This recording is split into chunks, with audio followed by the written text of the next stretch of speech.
Market में हूँ और दुकानदारों से बात कर रहा हूँ। कोई एक व्यक्ति नहीं मिला जो कहता हो कि वो परेशान नहीं है। दुकानदार भाइयों के किराए नहीं निकल पा रहे हैं। एक युवा बच्चे की दुकान पर गया जो जीन्स और टी शर्ट्स का काम करता है, कहता 10,000 रुपये किराया है।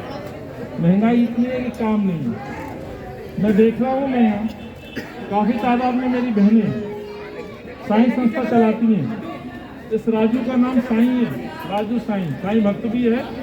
ये कांग्रेस का कार्यकर्ता जरूर है, पर ये भी इस कॉलोनी का रेजिडेंट है। मेरे भाई गुरचरण राजू जी मेरे साथ हैं, अमृता धवन साथ, कार्यकर्ता साथ। मैं इन बहनों से पूछना चाहता हूँ, शराब का ठेका खुलना चाहिए? भैया जिन्होंने साईं की टी शर्ट पहनी है, मैं अपनी माँ बहनों से हाथ खड़ा करा के पूछना चाहता हूँ, बाकी सब नीचे रखना हाथ। क्या साईं समिति ठेका खुलवाना चाहती है? क्या साईं बाबा की कोई इजाजत ली? संस्था की इजाजत ली? आप लोगों से कुछ पूछा कि शराब का ठेका खुलना चाहिए? केजरीवाल साहब कहते थे कि ठेका तो पूछ के खोलूंगा। मेरी बच्ची वीडियो बना रही है, मेरी माँ सुन रही है, मेरे नौजवान सुन रहे हैं। हम इसलिए गलियों में घूम रहे हैं, हम पोल खोल रहे हैं। अरविंद केजरीवाल की पोल कल सुप्रीम कोर्ट ने भी खोली थी प्रदूषण के मामले में। इश्तिहार लगाते हैं, चेहरा चमकाते हैं, पर इन बच्चों को अच्छा जीवन यापन करने के लिए अच्छा कदम नहीं उठाते। लॉकडाउन में और कुछ नहीं हुआ, आबाकारी नीति लेके आते हैं।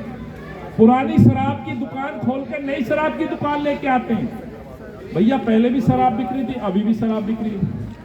फर्क इतना है कि पहले चंद दुकानें थी, अब 800 से ज्यादा दुकानें आपके शहर में खुल रही हैं। मैं पूछना चाहता हूँ, सही है गलत है बाबा? पहले एक वार्ड में कहीं थी भी नहीं, कहीं का दुक्का था। अब हर वार्ड में नियम बना दिया, अब लाइसेंस बांट दिए। हर वार्ड में 3-3 दुकानें। एक विधानसभा में 12 से 15 दुकानें खोलेंगे अरविंद साहब। और जो कहते थे कि मैं बहनों से पूछूंगा, उस समय शीला जी पे आरोप लगाते थे, कालिक पोतते थे शीला जी के चेहरे पे, कांग्रेस को बदनाम किया, कहा लंदन बनाऊंगा, पेरिस बनाऊंगा, कई सिंगापुर बनाऊंगा। मुझे नहीं मालूम दिल्ली, लंदन, पेरिस बड़ी नहीं बनी। और जब मानसून आता है तो दिल्ली की सड़कों पर नाव तैरती नजर आती है। मौसम चेंज होता है तो लोगों का दम घुटता नजर आता है। प्रदूषण में नंबर 1 पहुंच गई है। दूषित पानी हम लोग पी रहे हैं, हवा दूषित, पानी दूषित, ध्वनि दूषित। कोविड काल में होने वाली मौतें सबसे ज्यादा दिल्ली में होती हैं। और अरविंद जी कहते हैं कि दिल्ली को मैंने विश्व स्तरीय शहर बनाना है। आप शिक्षा मॉडल चिल्लाते थे। आज मेरे बच्चों को, युवाओं को शराब पीने का अधिकार दे दिया है। जो कभी कांग्रेस के नेता राजीव जी युवाओं को 18 साल में लोकतंत्र में भागीदार बनाते थे, अधिकार दिया वोट देने का। कांग्रेस की सोच में और अरविंद की सोच में ये सबसे बड़ा अंतर है। अब माँ बहनों को चिंता ये रहे कि मेरा बेटा कॉलेज गया, कहीं दारू की लत में ना पड़ जाए, क्योंकि अब जो है इन्होंने ऑफिशियल अधिकार दे दिया है।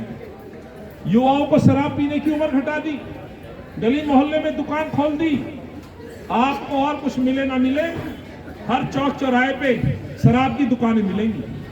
मैं इस मन से दावे के साथ कहना चाहता हूं, जो मेरी बात सुन रहे हैं, शिक्षा पे लाख बातें करने, नए स्कूल की इमारत की बात नहीं कर रहा हूं। मैं स्कूल खोलने की बात कर रहा हूं। पढ़े लिखे बच्चे हैं, सूचना के अधिकार के तहत जानकारी मांग लेना। दिल्ली में यदि एक नया स्कूल शुरू किया हो, बिल्डिंगों पे खर्चा कर दिया, कमीशन खोरी हो रही है, पेंट हो रहा है। बच्चों की जब संख्या पूछते हैं तो शीला जी के समय में बच्चों की जो संख्या थी सरकारी स्कूलों में पढ़ने की, वो संख्या घट गई। मैं इस पंचायत से पूछना चाहता हूं, यदि नए स्कूल खुले तो बच्चों की संख्या बढ़नी चाहिए या घटनी चाहिए? बढ़नी चाहिए ना। आज भी लगभग 15,000 बच्चे सरकारी स्कूलों में कम है, तो बच्चों की संख्या कम कैसे हो गई यदि स्कूल बढ़ गए? बावजूद उसके 60,000 बच्चों को आपने बाहर बैठा दिया, जो बच्चे कमजोर थे। आपने उनके भविष्य से खिलवाड़ कर दिया। यहां इतने लोग खड़े हैं पंचायत में, सबकी कद काठी में अंतर है। कोई मेरी बहन छोटी है तो कोई दूसरी उससे बड़ी है। किसी की हाइट, किसी की कद काठी में अंतर है। वैसे ही बच्चा, पढ़ने वाला बच्चा हो सकता है कोई होनहार होगा, कोई वीक होगा, शीला जी के समय में उस बच्चे को सड़कों पे नहीं छोड़ा जाता था, उन बच्चों को स्कूल में रखा जाता था। लेकिन अपने परिणामों को बेहतर दिखाने की होड़ में, इश्तिहारों में अच्छा मॉडल पेश करने की होड़ में, शीला दीक्षित के मॉडल को फेल करने की होड़ में, उन जो कमजोर बच्चे जो शिक्षा में कमजोर हो सकते हैं उनको घर बैठा दिया कि आप प्राइवेट पढ़िए, हमें अच्छे परिणाम दिखाने। माफ करना, 60,000 बच्चे वो बच्चे जो झुग्गियों से आते हैं, मिडिल क्लास से आते हैं, गरीब का बच्चा है, रिक्शा चालक का बच्चा है, चाय बेचने वाले का बच्चा है, या उस मध्य वर्ग के परिवार का बच्चा है जो हर बच्चे को प्राइवेट स्कूल में नहीं पढ़ा सकता है, मजबूरन सरकारी स्कूल में पढ़ाता है। जब उस बच्चे की छुट्टी कर दी जाती है, 60,000 में से यदि 2% बच्चे भी भटक गए, क्राइम की तरफ चले गए, तो कौन दोषी होगा? सरकार दोषी होगी मेरी माई, क्योंकि सरकार ने निर्णय लिया उन बच्चों को बाहर भेजने का। आज उनको दाखिला नहीं देते, शराब पीने के लिए छोड़ते। मैंने भी बचपन जिया है, हम भी अपने माँ बाप से स्कूल जाते समय रुपए 2 रुपए मांगते थे 93-94 में, जब वैल्यू थी। आज बच्चे 10-20 रुपए मांगते हैं, किस लिए? स्कूल जाएंगे, लौटते समय आइसक्रीम खाएंगे या बर्गर खा लेंगे। यदि बच्चा भटक गया तो माफ करना, वो शराब की लत में पड़ गया, वो क्राइम भी करेगा, माँ बाप शराब पीने के लिए पैसे नहीं देगा। इस शहर को बना क्या रहे हैं हम? क्या शराब की नगरी बनाना चाहते हैं हम?